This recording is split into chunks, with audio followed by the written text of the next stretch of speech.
जय हिंद दोस्तों, आप सभी को एम लक्ष्मीकांत सीरीज में स्वागत है। तो आज हम लोग देखेंगे किस आधार पर राष्ट्रपति के महाभियोग लगाया जाता है, उसकी पूरी प्रक्रिया को हम लोग देखेंगे। तो देखिए हम लोग में आज क्या करना है कि राष्ट्रपति को किस आधार पर महाभियोग लगाया जाता है और कौन सी अनुच्छेद में यह प्रावधान की गई है, तो हमें इस चीज को भी देखना पड़ेगा। तो हमारे पास में टॉपिक में क्या पढ़ा है, राष्ट्रपति के महाभियोग चलाने की प्रक्रिया कहाँ है, कौन सा अनुच्छेद में, 61 अनुच्छेद में। तो आपसे डायरेक्ट पूछ देगा, वनडे एग्जाम की तैयारी करते हैं कि राष्ट्रपति पर महाभियोग कौन सा अनुच्छेद में है, तो कौन सा है, 61 में। कितना भाग में है, 5 लेसन में है। तो हमें इसमें देखना है कि 61 अनुच्छेद और 62 अनुच्छेद को देखेंगे। देखिए कि राष्ट्रपति के संविधान में अनुच्छेद में कहाँ में प्रावधान की गई है, तो अनुच्छेद 61 में महाभियोग लगाया जाता है, यानी उसकी हटाने की राष्ट्रपति की प्रक्रिया कैसे है। तो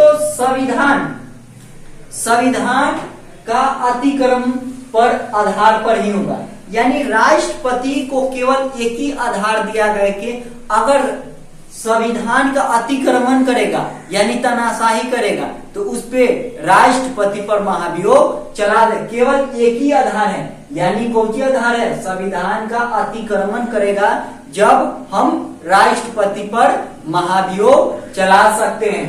फिर क्या बात हो सकता है कि आपको जिज्ञासा होगा कि लोकसभा के आखिर कहाँ बात उठेगी, लोकसभा में कि राज्यसभा में।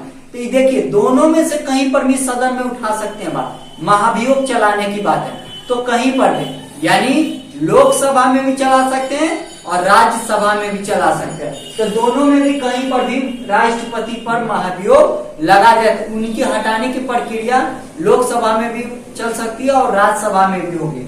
तो यहाँ तक आप समझ गए कि लोकसभा और राज्यसभा में भी इसको कुछ होगा, पारित करवाएगा, यानी दोनों में से कोई में महाभियोग राष्ट्रपति के कहीं पर भी लगा सकते हैं। किस आधार पर, केवल संविधान के अतिक्रमण के खिलाफ ही आप कर सकते हैं, अदरवाइज महाभियोग आप नहीं चला सकते हैं। तो मेरी बात को समझ में, यानी जब महाभियोग लगाया जाएगा तो राष्ट्रपति को लिखित सूचना देना पड़ेगा कि आखिर किस कारण से हमें लगाया जा रहा है। तो कितना दिन पहले सूचना राष्ट्रपति को 14 दिन पहले आपको देना पड़ेगा, यानी राष्ट्रपति को महाभियोग लगाने से पहले उनकी सूचना कितना दिन देना पड़ेगा, 14 दिन पहले महाभियोग लगाने से राष्ट्रपति को सूचना देना पड़ेगा। तो पूछेगा क्वेश्चन, कितना दिन, 14 दिन उसको लिखित सूचना कि आखिर किस कारण से आप महाभियोग लगा रहे हैं। अब देखिए महाभियोग तो 14 दिन पहले हो गया, इसके बाद में अगला स्टेप क्या है कि एक स्टेप हो गया, कितना मिनट हुआ, 3 मिनट। अब देखिए तो हमारे पास में क्या है, 7 मिनट हो जाएगा तो बताइएगा, ओके कितना, 7 मिनट, ओके। तो हमारे पास में कुल माने क्या है, कुल संसद की संख्या, यानी महाभियोग जब लगाएंगे तो उसकी लोकसभा में, आप लोकसभा कोई भी सदन में महाभियोग लगा सकते हैं। तो कितना सदस्य चाहिए, 1/4 कितना चाहिए, अगर जितना 1/, इतना तो कितना है, 543 है सीट। तो हमारे पास में उतना 1/4 पारित करना पड़ेगा। कहां पर में, जो सदन में जा रहा है, मान के चलिए कि महाभियोग चलाना है राष्ट्रपति पर, तो राज्यसभा में कोची चला रहे हैं, तो उसकी बहुमत कितना चाहिए, 1/4 बहुमत से उसको कोची करना, पारित संख्या में अगर इतना लोग पारित कर दिया तो राष्ट्रपति की क्या होगा, महाभियोग की प्रक्रिया स्टार्ट। अगर इतना भाई इतना नहीं हो तो यहीं पर महाभियोग खत्म हो जाएगी। तो देखिए कि क्या है कि कुल, यानी संसद में कुल संसदों की कम से कम 2/3 होनी चाहिए। यानी देखिए पहला सदन में तो ये गया और दूसरा जब सदन हो गया तो इसमें जाएगा, तो इसमें कितना बहुमत चाहिए, यानी 2/3। अब बताइए 2/3 यानी 50% से ज्यादा रहेगा तभी हम कर सकते हैं। अब बहुमत बनाने के लिए क्या होना है, इसीलिए मोदी जी बोल रहे थे कि अब की बार 400 पार, यानी मान के चले कि किसी भी के पद पर, संवैधानिक पद पर कुछ कर सकते थे दुरुपयोग, लेकिन भारत की जनता ने ऐसा करारे जवाब दिया ना कि पता चल गया। तो हमारे राजनीति से हम ताल्लुका नहीं रखते हैं, बस हम समझाने के लिए इसको कर रहे हैं। तो इसकी कुल सदस्य यानी संसद की कम से कम कितना चाहिए, 2/3 बहुमत होना चाहिए। अगर 2/3 बहुमत हो गया तो इस पे कौची होगा, पारित होगा, और पारित होने के बाद में राष्ट्रपति के पर कौची चलेगा, महाभियोग प्रक्रिया। लेकिन अंतिम डिसीजन सुप्रीम कोर्ट का रहता है। अभी बताएंगे कि जांच यानी पहला मान के चले कि कुल सदस्य यानी बहुमत में ये इतना संकल्प पारित करना पड़ेगा और इतना बहुमत के इसको से हटाया जा सकता है, यानी 2/3 से इसको बहुमत से खत्म किया जा सकता है। तो अब देखिए जांच की प्रक्रिया राष्ट्रपति के क्या होगा। मान के चले कि लोकसभा में कौची चली है, लोकसभा में महाभियोग लगा है, तो कहां पर, सॉरी राज्यसभा में महाभियोग लगा है, तो जांच कौन करेगा, लोकसभा जांच करेगा, यानी राज्यसभा नहीं बल्कि एक सदन में जब उन पर आरोप लगाया है तो दूसरी सदन उस पर कौची होगी, जांच करेगी। समझ पाए, यानी लोकसभा में अगर बात चली है तो ये जांच करेगी कि क्या आखिर राष्ट्रपति पर महाभियोग जो लगा रहे हैं यानी संविधान के अतिक्रमण क्या सही तत्व है कि केवल ऐसी तत्व है। तो समझ पाए, इस तरह से हो गया। तो ये आप चीजों को भी रिप्रेजेंट करें। कितना मिनट हो, 6 कर दीजिए, हो चुका। देखिए अब हम देखेंगे 61 अनुच्छेद को तो हम लोग सीख चुके हैं कि राष्ट्रपति के संकल्प कितना पारित करना चाहिए। इस साधारण विधि से राष्ट्रपति को हटाया नहीं जा सकता। महाभियोग केवल राष्ट्रपति पर भी लगाने की प्रक्रिया हम लोग देखे थे। अब देखिएगा कि राष्ट्रपति अनुच्छेद कितना 52 आर्टिकल में राष्ट्रपति के पद किस किस कारण खाली हो सकता है, यानी पद को कॉन्स्टिट्यूशन में कब खाली हो सकता है, तो प्रेसिडेंट को पद कब कब खाली हो सकती है, इसको बारे में हम लोग को जानकारी लेंगे। तो देखिए यहां पर में क्या है कि अनुच्छेद 62 ये प्रावधान करती है कि खाली अगर राष्ट्रपति के या ये ऐसा एक पद है ये कभी भी खाली नहीं होता है। समझ पाए ना मेरी बात को, कि ये ऐसा संवैधानिक पद है कि इसको बाद में आप खाली नहीं होता इसका पद। तो देखिए कि राष्ट्रपति की पद जब खाली होगा किस कारण से होगा, तो मान के चले कि राष्ट्रपति को जो होगा मृत्यु हो जाएगा।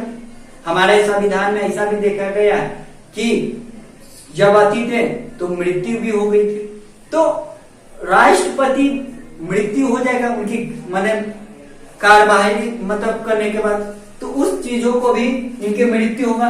या तो राष्ट्रपति अपने आप को त्याग पत्र दे सकते हैं, या त्याग पत्र देंगे तो किसको देंगे बताइए, राष्ट्रपति त्याग पत्र किसको देंगे ये हमें कमेंट में बताएंगे। समझ पाए, तो इस चीज को भी हम लोग देखेंगे कि त्याग पत्र किसको पास में देंगे। फिर राष्ट्रपति पर महाभियोग लगाएंगे तो उस स्थिति में कुछ होगा, संविधान के अतिक्रमण जब कौन करेंगे, जब अतिक्रमण प्रेसिडेंट करेंगे तो उस परिस्थिति में उन पर महाभियोग लगाया जाता है। और ये महाभियोग अनुच्छेद 61 में इस कारण के भी खाली हो सकता है। दूसरा क्या होगा कि संविधान का अतिक्रमण करेंगे, यानी संविधान के ऐसा ना कोई कानून बना के यानी कोई काम नहीं अतिक्रमण कर रहे हैं, तो उस परिस्थिति में हम क्या कर सकते हैं, उसको निग्लेक्ट कर सकते हैं, उनको महाभियोग की प्रक्रिया उस दौरान उनकी पद को खाली हो सकता है। अब यह सुप्रीम कोर्ट जांच करेगा, यानी अंतिम डिसीजन किसके पास में, जब लोकसभा राज्यसभा के दोनों संतुष्ट हो जाएंगे तो अब कहां पर में चल गया, सुप्रीम कोर्ट में ये केस चल जाएगा, क्या महाभियोग लगाना सही है, क्या उचित है। तो यह सुप्रीम कोर्ट के अंतिम डिसीजन, अगर वहां का निर्णय आ गया तो जखनीय से कुछ होगा, राष्ट्रपति पर वो अपने पद पर इस्तीफा देना पड़ेगा, लेकिन जटिल इनकी प्रक्रिया है। तो समझ पाए कि सुप्रीम कोर्ट यानी जांच करेगा और सुप्रीम कोर्ट जांच करके बताएगा कि क्या महाभियोग लगा है वह ठीक प्रक्रिया है कि खराब प्रक्रिया। तो अनुच्छेद इस चीज को प्रावधान 62 में ये की गई है। और देखिए, जब राष्ट्रपति कार्यवाहक राष्ट्रपति कौन होगा? कार्यवाहक के मतलब उपराष्ट्रपति होते हैं ना, तो जैसे राष्ट्रपति के पद खाली होगा तो उपराष्ट्रपति को जी बन जाएंगे, राष्ट्रपति बन जाएंगे। ये हमारे संविधान में ये दी गई है कि हालांकि जब राष्ट्रपति त्याग पत्र हो जाए या विदेश के दौरा पर रहेंगे तो उपराष्ट्रपति राष्ट्रपति बन सकते हैं। क्यों? क्योंकि ये ऐसा संवैधानिक पद है जिसके बिना हो ही नहीं सकता। तो ये राष्ट्रपति का अधिकार होगा और ये 6 महीना तक बन सकता है। यानी जब राष्ट्रपति के क्या हो सकती है, जब चुनाव खत्म मतलब महाभियोग लगे या किसी दौरान मृत्यु हो गया या त्याग पत्र, तो उपराष्ट्रपति कितना दिन राष्ट्रपति बन सकता है? 6 महीना तक बन सकता है। उसके बाद में चुनाव करवाया जाएगा और उसके बाद में एक नए राष्ट्रपति को हमारे समक्ष एक देश के नागरिक के रूप में लाया जाए। एक कमेंट में हमें बताएंगे चीज को कि भारत में जन्म से नागरिकता है कि केवल नागरिकता हमारे का राष्ट्रपति बन सकते हैं। मतलब मेरे कहने का मतलब है कि भारत में किस प्रकार के सॉरी मुझसे मिस्टेक हो रही है, यानी भारत में नागरिक होना चाहिए कि जन्म से नागरिक तो होना चाहिए, केवल नागरिक होना चाहिए कि जन्म से नागरिकता। तो आप हमें कमेंट में बताएंगे कि जन्म से होना चाहिए कि केवल राष्ट्रपति बनने के लिए नागरिक होना चाहिए। तो आई होप वीडियो अगर अच्छा लगे तो लाइक और शेयर करें। धन्यवाद। जय हिंद, जय भारत। खत्म।